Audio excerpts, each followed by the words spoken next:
In this tutorial, we will show you how to properly replace your winter cable. Start by removing the winch. Push down on the lock nut and hold in that position. Turn the wing nut counterclockwise until the cable loosens. You can now pull out the cable on each side of the winch.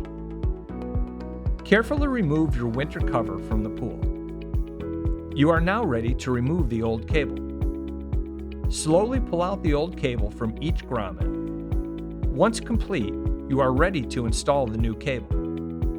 Thread the cable through all the grommets, moving from over and under the cover. Once complete, tie the two ends of the cable together in a knot until you are ready to fully tighten using your winter winch. Apply the winter cover to your pool. With the cover in place, undo the knot in the cable and insert the ends into the opposite sides of the winch. Tighten the cable by threading the ends into the center hole and turning the wing nut clockwise until the cable is securely tightened. You have now successfully replaced your winter cable.